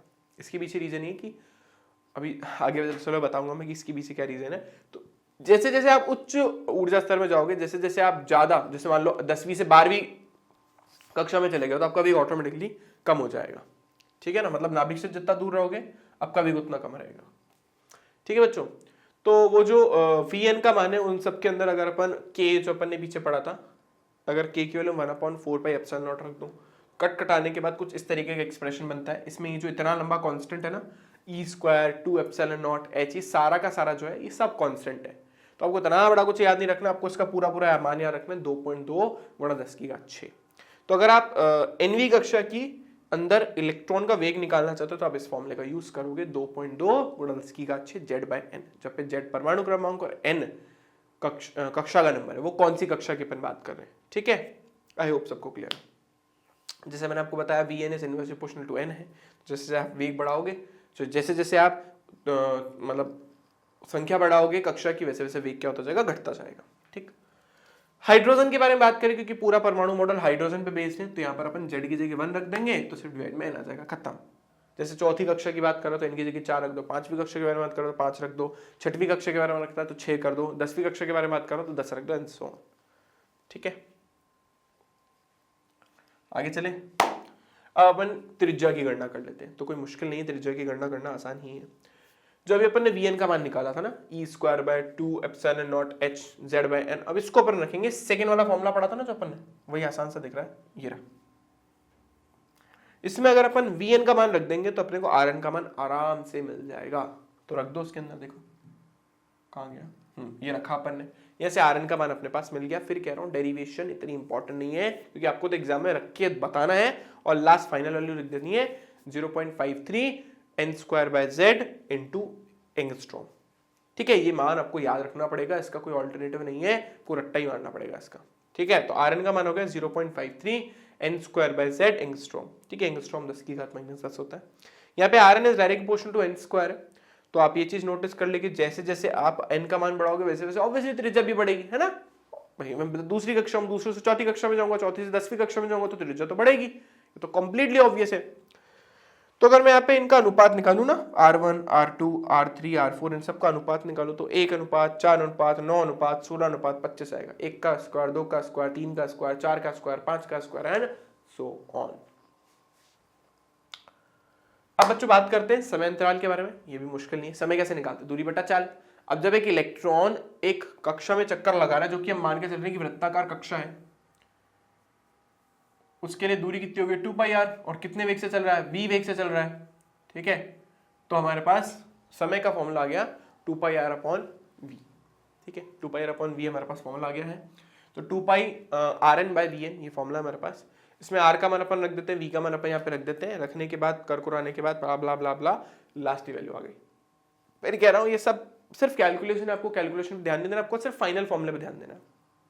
बस ये लर्न करके जाना एग्जाम में और कुछ भी नहीं, ठीक है ना। तो 1.6 10⁻⁴ माइनस का 16 n³/z², ये फॉर्मूला आ रहा है और सेकंड में तो उत्तर नहीं था। इसी तरीके से यहाँ से अपन इसकी आवृत्ति भी निकाल सकते हैं। आवृत्ति क्या होती है, समय का व्युत्क्रम होती है। तो जो वहां पे अपने वैल्यू निकाली तो उसका उल्टा कर दो। उल्टा करने के बाद आपके पास ये वैल्यू आ जाएगी 0.625 × 10⁻16 z²/n³, उसका जस्ट रिवर्स कर दिया, ठीक है बच्चों। तो ये हमने टी की वैल्यू और आवृत्ति की वैल्यू निकाल दी है। वैसे इतनी इंपॉर्टेंट नहीं, ज्यादा इंपॉर्टेंट आर और वी की वैल्यू है, ठीक है, वो आपको याद होनी चाहिए। वी का मान था 2.2 × 10⁻6 z/n मीटर पर सेकेंड और उसका 0.53 n²/z एंगस्ट्रॉम। ये दोनों वैल्यू आपको याद होनी चाहिए। ये अगर नहीं भी है नहीं भी चल जाएगा, कोई इशू वाली बात नहीं है, इस पे प्रश्न नहीं बनते हैं। अब सबसे इंपॉर्टेंट, nवीं कक्षा में उसकी टोटल एनर्जी क्या है, क्योंकि वो वृत्ताकार पथ पे घूम रहा है तो उसकी कुछ ना कुछ वेग है, तो उसकी कुछ ना कुछ गतिज ऊर्जा है, और क्योंकि वो nवीं कक्षा में घूम रहा है नाभिक से उसकी कुछ ना कुछ दूरी है तो उसके पास स्थितिज ऊर्जा भी है। तो बेसिकली उसके पास दोनों ऊर्जा है, स्थितिज ऊर्जा भी है और गतिज ऊर्जा भी है। कुल ऊर्जा निकालने के दोनों को जोड़ देंगे। तो कुल ऊर्जा देखो, मैंने जैसे आपको बोला गतिज प्लस स्थितिज। गतिज का फॉर्मूला 12mv², जिसमें v अभी अपन पढ़कर आए हैं। अगर मैं वहीं से सीधी सीधी इसकी वैल्यू रख दूं तो हमारे पास ये फॉर्मूला आ जाएगा। अगर नहीं रखना चाहता तो उसके लिए एक और शॉर्टकट बता देता हूं। ये रहा, आपको mv² की तो वैल्यू चाहिए ना, तो आप एक काम करो, rn को नीचे ले जाओ, सिंपल 1/2 से और दोनों तरफ गुणा कर दो। देखो mv² बराबर kze² बाय rn, 2 से यहाँ पे भाग दे दो, यहाँ पे भाग दे दो, ये काइनेटिक एनर्जी का फॉर्मूला बन गया। तो गतिज ऊर्जा किसके बराबर होगी, kze²/2rn। खत्म। कहाँ गए ये मैंने अभी आपको बताया, वही पीछे से निकाल के लाए, ठीक है। स्थितिज ऊर्जा का फॉर्मूला होता है kq1q2/r। ये अपन ने पहले भी निकाला था रदरफोर्ड के मॉडल के अंदर, वहीं से आप निकाल सकते हो, या फिर सीधा सीधा देखो, वही आपका q1 का मान है इलेक्ट्रॉन का आवेश, तो E आ जाएगा, और q2 का मान है Ze, ठीक है। तो अपन ने Ze लिख दिया। ध्यान रखिएगा स्थितिज ऊर्जा में अपन चिन्ह लेते हैं। यहाँ पर स्थितिज ऊर्जा ऋणात्मक आने का मतलब है कि नाभिक और इलेक्ट्रॉन दोनों बंधे हुए हैं। कभी भी स्थितिज ऊर्जा नेगेटिव आ जाए तो समझ जाइए कि वो दोनों चीजें एक दूसरे से बंधी हुई है, और कभी भी उसका मान धनात्मक आ जाए तो समझ लीजिए कि दोनों एक दूसरे को प्रतिकर्षित करें, एक दूसरे से बंधी हुई नहीं है। तो यहाँ पर एक दूसरे से बंधी हुई, इसका साइन किसका आ गया, ऋणात्मक का चिन्ह आ गया। अगर हम ये लिखा है तो मैंने हाँ, तो हमारे पास स्थितिज ऊर्जा आ गई, सॉरी गतिज ऊर्जा आ गई, स्थितिज ऊर्जा आ गई, दोनों को जोड़ देते हैं। ये जोड़ा अपन ने दोनों को। दोनों एक्सप्रेशन में ऑब्जर्व करोगे दोनों सेम ही चीजें आ रही है, बस यहाँ पे 2 डिवाइड में आ रहा है, इसमें 2 नहीं आ रहा। तो आप जब इनमें से ये kze²/rn कॉमन लोगे, यहाँ पे 1/2 आ जाएगा, यहाँ पे -1 आ जाएगा। 1/2 और -1 जब सॉल्व करोगे तो माइनस का 1/2 आएगा। भाई एक में से आधा जाता है तो आधा ही तो बचता है, तो आधा लिख दिया अपन ने, पर वो माइनस का आधा है, तो ये हमारे पास आ गया। तो यहाँ पे नेगेटिव, टोटल वैल्यू भी नेगेटिव आ गई। ये भी क्या इंडिकेट कर रही है कि नाभिक जो है वो इलेक्ट्रॉन से बंधा हुआ है, मतलब दोनों पास पास है, अलग अलग नहीं है, ठीक। चलिए ओके, ये कुल ऊर्जा है। यहाँ पे एक चीज जो बहुत इंपॉर्टेंट ऑब्जर्व करने वाली बात है, कुल ऊर्जा हमारी गतिज ऊर्जा के ऋणात्मक के बराबर है और कुल ऊर्जा स्थितिज ऊर्जा के आधे के बराबर है। फिट रखना दिमाग में बात, ठीक है। अच्छा, इसमें अगर अपन चाहे तो Rn का मान रख सकते हो, जो अपन ने पहले पढ़ा था। तो रखने के बाद ये फॉर्मूला हमारे पास आता है, भयानक सा फॉर्मूला। और इतनी बड़ी वैल्यू को सॉल्व करने के बाद भी एक और शॉर्टकट मैं आपको बता देता हूँ, को फाइनल वैल्यू याद रखनी है, -13.6 Z²/n² इलेक्ट्रॉन वोल्ट में। पीछे वैल्यू आ रही थी जूल में, जूल को इलेक्ट्रॉन वोल्ट में कन्वर्ट करने के लिए आप इसको E से भाग दे दोगे। तो अगर आप इस संख्या को E से भाग दे दोगे तो यहाँ पे E⁴ आ रहा है, तो E⁻³ आ जाएगा। बस इतना सा चेंज है, तो ये वैल्यू ऑटोमेटिकली किसमें कन्वर्ट हो जाएगी, इलेक्ट्रॉन वोल्ट में। ये लो, ये फॉर्मूला आपको याद रखना, बाकी और कुछ भी नहीं। -13.6 Z²/n² इलेक्ट्रॉन वोल्ट में ये टोटल एनर्जी है। हाइड्रोजन के लिए आप रखना चाहो तो Z का मान 1 रख सकते हो, तो आंसर आ जाएगा -13.6 n² इलेक्ट्रॉन वोल्ट में। आ गई, सिंपल, ठीक है। बाकी तो यार बीच में मैथ्स के स्टेप्स हैं जो आपको एक बार खुद ही जब तक हाथ से नहीं निकालोगे तब तक नहीं समझ आएगा। मैं कितना ही समझा लूं आपको समझ ही नहीं आएगा। तो इसलिए बेटर है कि आप खुद अपने एक बार हाथ से निकालो। अगर आप पहली बार ये चैप्टर कर रहे हो और वन शॉट से प्रिपेयर कर रहे हो तो, और अगर आपने पहले ही चैप्टर पढ़ रखा तो सबको आता ही है, ठीक है। चलिए, अगर मैं प्रथम कक्षा के लिए ऊर्जा की मान निकालूं तो आपको बस n की जगह 1 रखना है। रखने के बाद हमारे पास आंसर आ जाएगा -13.6, क्योंकि 1² से भाग देने पर कोई फर्क तो पड़ना नहीं। इसको अपन बोलते हैं मूल अवस्था या स्टेबल स्टेट। यहां पर इलेक्ट्रॉन रहना चाहता है। इसके ऊपर की जितनी भी कक्षाएं, क्योंकि हाइड्रोजन में एक ही तो इलेक्ट्रॉन है, उसके चारों तरफ घूम रहा है, तो ये हमारी मूल अवस्था है, स्टेबल स्टेट है। अगर इसके ऊपर नाभिक किसी भी अवस्था में जाता है तो वो सब उसकी उत्तेजित अवस्था है, क्योंकि नाभिक इससे ऊपर जितनी भी अवस्थाओं में इलेक्ट्रॉन जाता है वो सब इसकी उत्तेजित अवस्था है, क्योंकि वहां पे इलेक्ट्रॉन रहना नहीं चाहता, बेचारे को जबरदस्ती रहाया जा रहा है। तो द्वितीय कक्षा n बराबर 2 को अपन बोलेंगे प्रथम उत्तेजित अवस्था, n बराबर 1 मूल अवस्था, इसके ऊपर n बराबर 2 पहली उत्तेजित अवस्था, n बराबर 3 दूसरी उत्तेजित अवस्था, n बराबर 4 तीसरी उत्तेजित अवस्था, क्योंकि ये तो मूल अवस्था हो गई। तो इसका ऊर्जा रही माइनस का 3.4, ऐसे अलग अलग ऊर्जा आप निकाल सकते हो। तो कुछ इस तरीके की ये अलग अलग वैल्यू उन्होंने निकाल लिए, 4 तक वैल्यू निकाली हुई। अनंत की बात अपन करते हैं। अगर आप चाहते हो कि इलेक्ट्रॉन को आप अनंत पे भेज दो, अनंत पे उसकी ऊर्जा कितनी, अनंत का मतलब है कि नाभिक का उसके ऊपर कोई प्रभाव ही नहीं, मतलब वो नाभिक के प्रभाव से निकल चुका है, ऐसी स्टेट को अपन बोलते हैं आयनाइजेशन स्टेट, हिंदी में इसको बोलते हैं आयनीकरण अवस्था। आयनीकरण अवस्था वो अवस्था जिसमें नाभिक का उस इलेक्ट्रॉन पे कोई भी प्रभाव नहीं पड़ता, उस केस में उसकी कुल ऊर्जा होती है 0। अगर आपको कुछ पिछले क्लास का गुरुत्वाकर्षण वाला चैप्टर याद है तो आप इजीली इसको उस चीज से कंपेयर कर पाओगे, ठीक है। यहाँ पे अपन ने निकाली वैल्यू।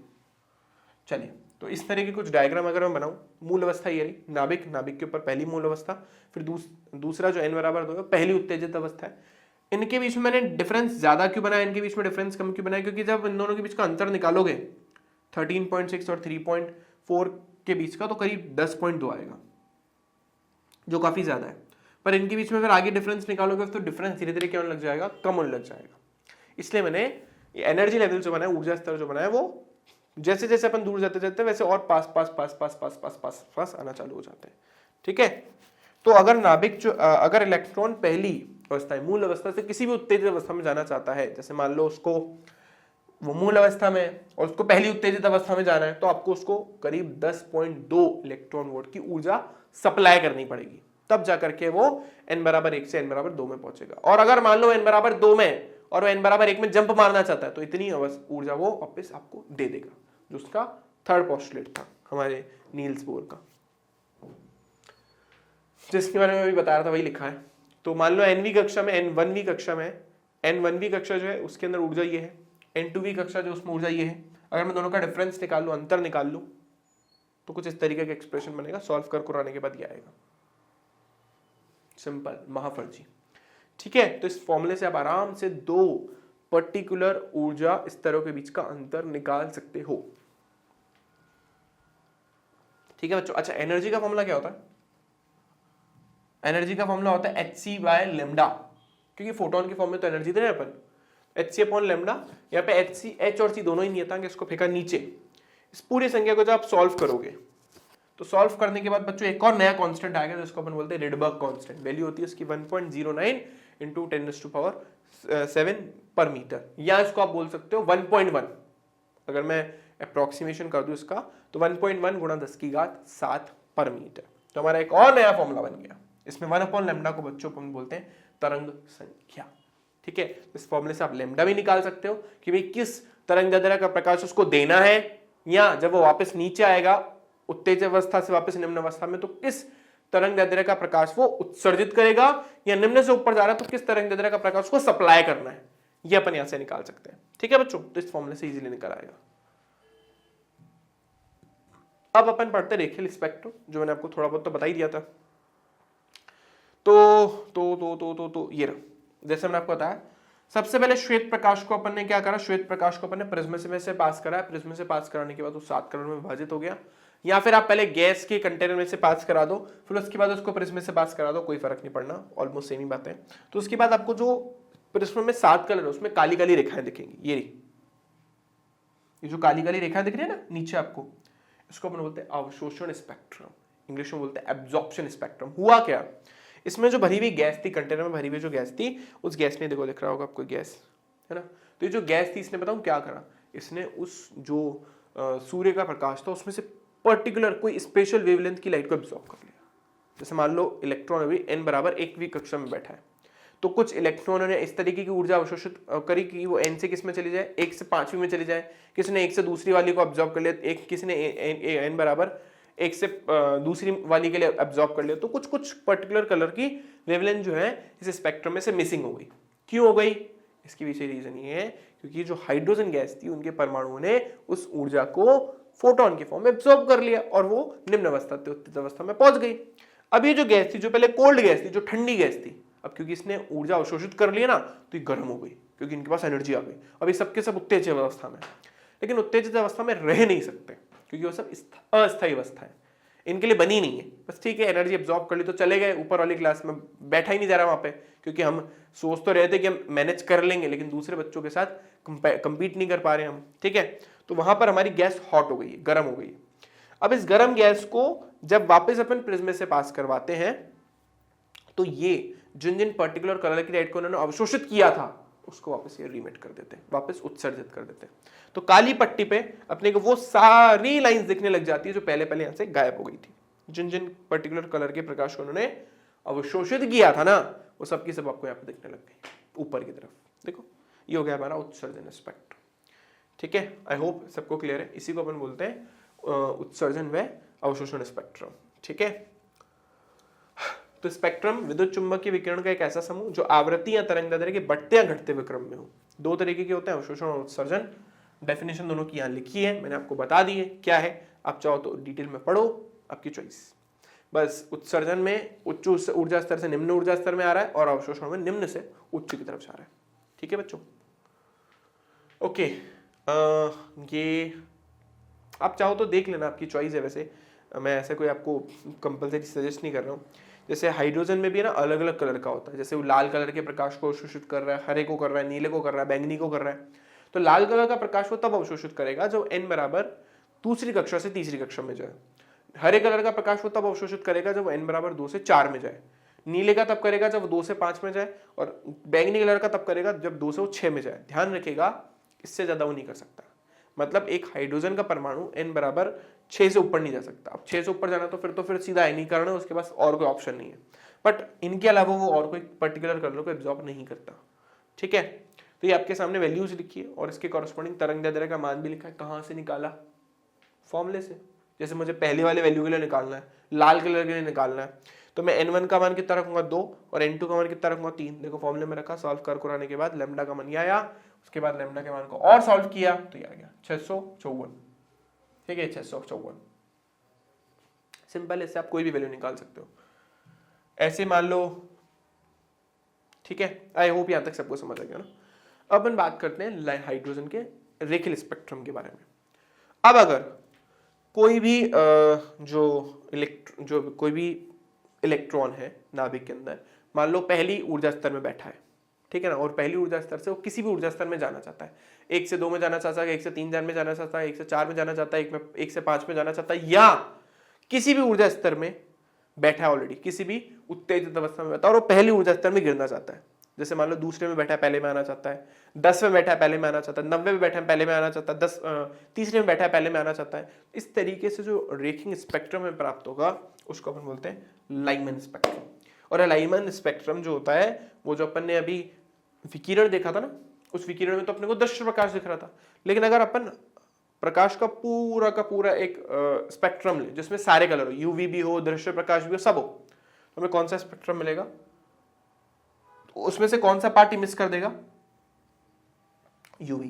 मतलब अगर अवशोषण कर रहा है तो यूवी प्रकाश को अवशोषण करेगा, और अगर उत्सर्जन कर रहा है तो यूवी वाले पार्ट में ही उत्सर्जन करेगा प्रकाश का। अगर वो किसी भी ऊर्जा स्तर से पहली ऊर्जा स्तर में आता है या पहली ऊर्जा स्तर से किसी भी ऊर्जा स्तर में जाता है तो वो लाइमन सीरीज के अंदर आएगा।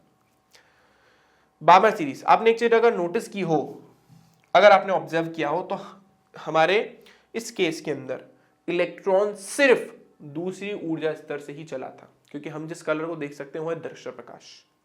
तो यहां पर किसी भी इलेक्ट्रॉन का दूसरी ऊर्जा स्तर में रहना जरूरी है, तभी हम उसको दृश्य प्रकाश में देख पाएंगे। दृश्य प्रकाश जिसमें 7 कलर होते हैं, ठीक है ना। इसलिए आप नोटिस करिए बामर सीरीज जो होती है वो दृश्य प्रकाश में दिखती है। मतलब अगर कोई पर्टिकुलर वेवलेंथ की लाइट मिसिंग है, कोई पर्टिकुलर तरंगदैर्घ्य का प्रकाश मिसिंग है दृश्य प्रकाश में, तो समझ जाइए कि वो बामर सीरीज में, यानी इलेक्ट्रॉन या तो दूसरी ऊर्जा स्तर से किसी ऊर्जा स्तर में गया है या किसी ऊर्जा स्तर से निकल के दूसरी ऊर्जा स्तर में आया है। तो पूरा का पूरा आप मान लो स्पेक्ट्रम है, दृश्य प्रकाश का स्पेक्ट्रम है, आपका यूवी वाला स्पेक्ट्रम है, अलग अलग स्पेक्ट्रम है। अब मान लो दृश्य प्रकाश का कोई पार्ट मिसिंग है तो समझ जाओ कि इलेक्ट्रॉन जो है ना वो दूसरी ऊर्जा स्तर में था और किसी दूसरी ऊर्जा स्तर से मतलब उत्तेजित अवस्था में दूसरी उत्तेजित अवस्था में चला गया। अगर मान लो यूवी का कोई पार्ट मिसिंग दिख रहा है या यूवी में कोई नई लाइट दिख रही है, काली पट्टी में अगर यूवी के अंदर कोई लाइट दिख रही है तो समझ जाओ, दिखेगी तो नहीं यूवी के अंदर, तो फिर अपन से थर्मामीटर लगा के चेक कर सकते हैं। तो अगर क्या बोलते हैं उसमें कोई पार्ट मिसिंग है या उसमें कोई पार्ट क्या बोलते हैं आ गया है तो मतलब लाइमन सीरीज है, मतलब कोई भी इलेक्ट्रॉन जो है वो मूल अवस्था से किसी दूसरी अवस्था में गया होगा या ऊपर से नीचे आया होगा। इससे पार्शियल ब्रैकेट और फुंड होता है, ये तीनों के तीनों अवरक्त पार्ट में लेते हैं, इंफ्रारेड जिसको इंग्लिश में बोलते हैं। पार्शियल सीरीज के अंदर हम n1 का मान 3 रखते हैं, फिक्स होता है, बाकी n2 का मान कुछ भी हो सकता है। ऐसे ब्रैकेट में n1 का मान 4 रखते हैं, फुंड के अंदर n1 का मान 5 रखते हैं। एक और छठवीं सीरीज भी होती है, क्योंकि मैंने आपको बोला था हाइड्रोजन छठे से ज्यादा ऊर्जा स्तर से कभी ऊपर जा नहीं पाता, इसलिए छठे के बारे में अपन बात करते हैं लेकिन वो हमारे सिलेबस में नहीं है तो उसको हम नहीं पढ़ेंगे। तो अभी हम सिर्फ 5 ही जो है हाइड्रोजन स्पेक्ट्रम को पढ़ेंगे, लाइमन, बामर, पार्शियल ब्रैकेट और पी फुंड या फुंड। अंग्रेजी में पी फुंड बोलते हैं क्योंकि स्पेलिंग में पी और FUND आता है, जबकि हिंदी में उसको फुंडी बोलते हैं। चलिए, हाइड्रोजन के लाइन स्पेक्ट्रम के बारे में मैंने आपको बता ही दिया, ये सारी चीजें अपन ऑलरेडी पढ़ ही चुके हैं। डायग्राम से आपको ज्यादा अच्छे से क्लियर होगा। से मान लीजिए मैं किसी भी ऊर्जा स्तर में हूं, अनंत से लेकर के किसी भी ऊर्जा स्तर में हूं और मैं किस में जंप मार रहा हूं, पहली मूल अवस्था में जंप मार रहा हूं, तो मुझे कौन सा लाइन स्पेक्ट्रम मिलेगा, लाइमन। लाइमन का मतलब क्या है, लाइमन साइंटिस्ट के नाम पे इसका नाम रख दिया। भाई पूरा का पूरा अपना एक पट्टी ली अपन ने, स्पेक्ट्रम की पट्टी ली है, जिसमें सब पार्ट है, यूवी पार्ट भी है, अवरक्त पार्ट भी है, दृश्य प्रकाश भी, अलग अलग पार्ट्स हैं लाइट्स के। अब उसमें जैसे मैंने आपको यूवी का कोई पार्ट मिसिंग हो गया, आप समझ जाओ कि लाइमन सीरीज का पार्ट, मतलब इलेक्ट्रॉन जो है ना वो पहले ऊर्जा स्तर से किसी ऊर्जा स्तर में भागा है, मतलब वो मूल अवस्था में रहा होगा। ठीक है, अगर कोई भी इलेक्ट्रॉन किसी भी ऊर्जा स्तर से दूसरे ऊर्जा स्तर में आ गया तो वो बामर सीरीज कहलाएगी। किसी भी ऊर्जा स्तर से तीसरे ऊर्जा स्तर में आ गया तो पार्शियल, किसी भी ऊर्जा स्तर से चौथे ऊर्जा स्तर में आ जाएगा तो ब्रैकेट, और किसी भी ऊर्जा स्तर से पांचवें ऊर्जा स्तर में आ जाता है उसको अपन बोलते हैं फुंड सीरीज। ठीक है, अब तीनों के लिए अपन अधिकतम और न्यूनतम आवृत्ति कैलकुलेट कर लेते हैं। चलिए, सबसे पहले अपन बात करते हैं लाइमन सीरीज। तो लाइमन सीरीज के लिए n1 का मान तो 1 फिक्स है और n2 का मान 2, 3, 4, 5, 6, 7 से लेकर अनंत तक हो सकता है। तो लेमडा के अधिकतम मान के लिए हम n1 का मान तो 1 रखना ही है, n2 का मान 2 रखेंगे, सबसे न्यूनतम वैल्यू। ठीक है ना, अगर लेमडा का मान सबसे ज्यादा है तो आवृत्ति का मान सबसे कम होगा। हम लेमडा के मान को कैलकुलेट कर रहे हैं, तो फॉर्मूला है ये हमारे पास, इसमें n1 का मान तो 1 रखना है और n2 का मान 2 रख दिया। सॉल्व कराने के बाद, अभी थोड़ी देर पहले भी करा था, करने के बाद हमारे पास आ गया 91 नैनोमीटर। ऐसे ही सॉरी 122 नैनोमीटर, ये अधिकतम स्पेक्ट हमारे पास तरंग दैर्घ्य आ गई। अगर न्यूनतम तरंग दैर्घ्य निकालनी तो n1 का मान तो 1 ही रखोगे, n2 का मान अनंत रख दो न्यूनतम लेमडा के लिए। ध्यान रखिएगा, अगर लेमडा ज्यादा आ रहा है तो तरंग दैर्घ्य सबसे ज्यादा आएगी। ठीक है, तो ऐसे लेमडा का मान निकाला तो 91 नैनोमीटर आ गया। तो यहां पर लाइमन सीरीज में हमें जो रेखिक स्पेक्ट्रम, जो लाइमन सीरीज में हमें जो तरंग दैर्घ्य का वो मिलता है, रेंज मिलता है, वो 91 नैनोमीटर से 122 नैनोमीटर के बीच में मिलता है। यानी अगर 91 नैनोमीटर से 122 नैनोमीटर के बीच का कोई भी प्रकाश मिसिंग है तो वो कौन सी सीरीज की कैटेगरी में आ रहा है, लाइमन। यानी वो या तो पहले ऊर्जा स्तर से किसी ऊर्जा स्तर में भागा होगा या तो किसी ऊर्जा स्तर से पहले ऊर्जा स्तर में आया होगा। ये उत्सर्जन और अवशोषण पर डिपेंड करता है। ऐसे ही बच्चों, बामर के अंदर n1 का मान फिक्स है हमारे पास 2 और n2 का मान जो है वो 3, 4, 5, 6, 7, 8 से लेकर अनंत तक हो सकता है। इसमें भी न्यूनतम और अधिकतम निकालने के लिए n1 का मान 2 और n2 का मान 3 रखा। अधिकतम वैल्यू हमारे पास आ गई 654 नैनोमीटर, और अगर हमें न्यूनतम वैल्यू निकालनी तो n1 का मान तो अपन ने 2 फिक्स रख दिया, n2 का मान अनंत रख दिया, 365 आ गया। तो इसका रेंज आ गया 365 से 654। क्या निकाल रहे अपन, रेंज। इस पर्टिकुलर लाइट की तरंग दैर्घ्य के बीच में कोई सी भी लाइट मिसिंग हो या काली पट्टी पे कोई भी लाइट मिले तो वो किस कैटेगरी की है, बामर। बामर की खोज सबसे पहले इसलिए हुई थी क्योंकि दृश्य प्रकाश को हम देख सकते हैं, बाकी से किसी प्रकाश को हम नहीं देख सकते।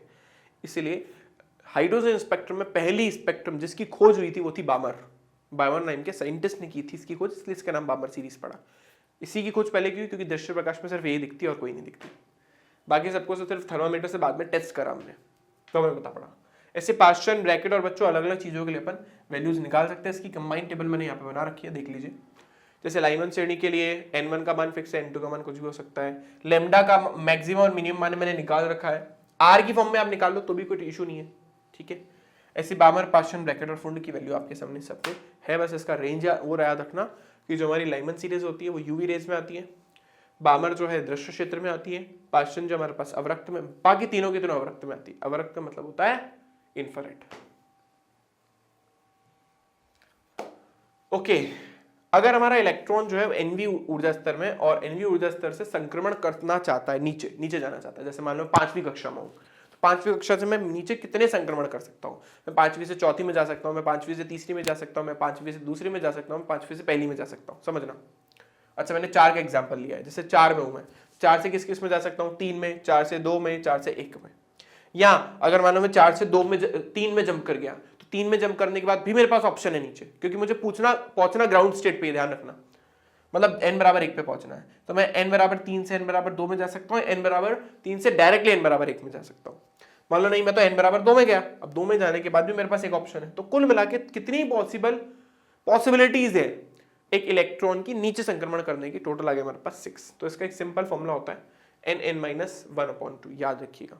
जैसे मैं 10वें ऊर्जा स्तर में हूं और मैं पता करना चाहता हूं कितने संक्रमण पॉसिबल है, तो वैल्यू रख दो 10 × 9/2, सॉल्व करने पर आ जाएगा 9 × 5 = 45 संक्रमण कर सकता हूं मैं, ठीक है ना। तो ये सिंपल सा फॉर्मूला है, आपको सिर्फ फॉर्मूला याद रखना है, वैसे भी कैलकुलेशन से मतलब नहीं है।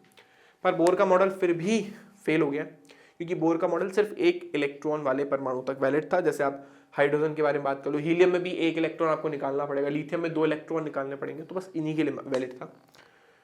अब क्या बोलते हैं, हमारा जो बोर है वो बोलता है कि इलेक्ट्रॉन जो सिर्फ वृत्ताकार कक्षा में कक्षा लगाते, क्यों? दीर्घवृत्ताकार कक्षा में चक्कर क्यों नहीं लगाते, और कोई कक्षा में चक्कर क्यों नहीं लगाते? इलेक्ट्रॉन से वृत्ताकार कक्षा में चक्कर क्यों लगाते? तो इसके पीछे कोई वैलिड रीजन नहीं दिया उसने, ठीक है ना। ये इसकी दूसरा बड़ा ड्रॉबैक था। तीसरा बड़ा ड्रॉबैक था ये कि जब अपन ने स्पेक्ट्रम पढ़ा, हाइड्रोजन स्पेक्ट्रम, जब इसको अपन विद्युत क्षेत्र या चुंबकीय क्षेत्र में लेके जाते तो और छोटी छोटी लाइनों में डिवाइड हो जाते हैं। अगर मैं इसको क्या बोलते हैं, चुंबकीय क्षेत्र में लेके जाऊं, तो ये जिन छोटे छोटे पार्ट्स में डिवाइड हो रहा है उसको अपन बोलते हैं जीवन प्रभाव। इसी तरीके से अगर मैं इनको विद्युत क्षेत्र में लेके जाऊं, तो ये और छोटे छोटे पार्ट्स में जो डिवाइड हो रहा है उसको अपन बोलते हैं स्टॉक प्रभाव। तो ये जीवन प्रभाव और स्टॉक प्रभाव को एक्सप्लेन नहीं कर पाया। जीवन प्रभाव क्या होता है? ये जो हमें स्पेक्ट्रम मिला था ना, अगर मैं इसको विद्युत क्षेत्र में लेके जाऊं, मतलब मान लो उसकी दोनों तरफ विद्युत क्षेत्र लगा दिया, तो ये और छोटी छोटी लाइंस में डिवाइड हो जाएगा, तो इसको अपन स्टॉक प्रभाव बोल रहे हैं। या दोनों तरफ से मैंने चुंबकीय क्षेत्र लगा दिया, तरफ 2 मैग्नेट लगा दिए, तो और छोटी छोटी लाइंस में डिवाइड हो जाएगा। ये कब पता पड़ता है? जब अपने काफी हाई रेजोल्यूशन वाला माइक्रोस्कोप बनाया, तो उसको और जूम करा, देखा तो यार तो और छोटे छोटे लाइनों में डिवाइड हुआ है, ठीक है। उसका एक्सप्लेनेशन जो है बोर के मॉडल से नहीं मिला, तब तक तो बोर निकल चुके थे, दुनिया छोड़ चुके थे, ठीक है। अब जो हमने बोर के मॉडल का द्वितीय अभिग्रहित पढ़ा था ना, कि जो हमारा जो किसी भी कक्षा का जो कोणीय संवेग होता है वो h/2π का कोणीय संवेग होता है, उसके पीछे कोई वैलिड एक्सप्लेनेशन नहीं था। इसको एक्सप्लेन करा किसने? डी ब्रॉगली ने। डी ब्रॉगली की हाइपोथेसिस से एक्सप्लेन कर सकते हैं। डी ब्रॉगली की हाइपोथेसिस बोलता है कि अगर कोई भी चीज वृत्ताकार कक्षा में कोई भी चीज गति कर रही है, तो गति करने के दौरान जो है उसके लिए तरंग दैर्ध्य का मान इस फॉर्मूले से दिया जा सकता है, ठीक है। और अगर वृत्ताकार कक्षा में चक्कर लगा रही है कोई भी इलेक्ट्रॉन, अगर वृत्ताकार कक्षा में चक्कर लगा रहा है और उसकी कुछ ना कुछ वेवलेंथ है, तो वेवलेंथ जो है वो 2πr का मल्टीपल होनी चाहिए।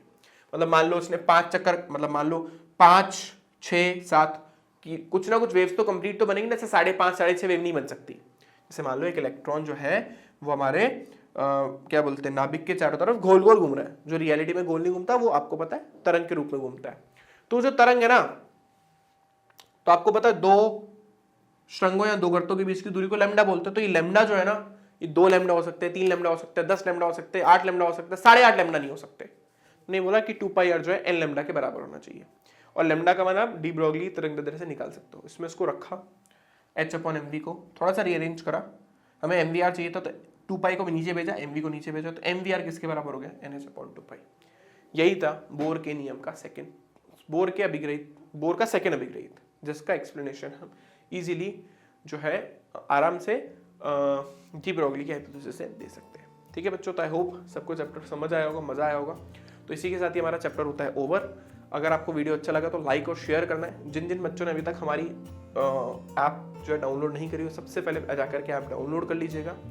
और बच्चों ये सारे प्लेटफॉर्म पे हम हैं, जैसे कोई भी प्लेटफॉर्म अगर आप यूज़ करते हो तो आप उसमें हमारे साथ कनेक्ट हो सकते हो। ठीक है बच्चों, इस वीडियो को देखने के लिए धन्यवाद। मिलते हैं आप लोगों से नेक्स्ट क्लास में एक और नए नेक्स्ट वन शॉट के साथ। अब तब तक के लिए बाय बाय।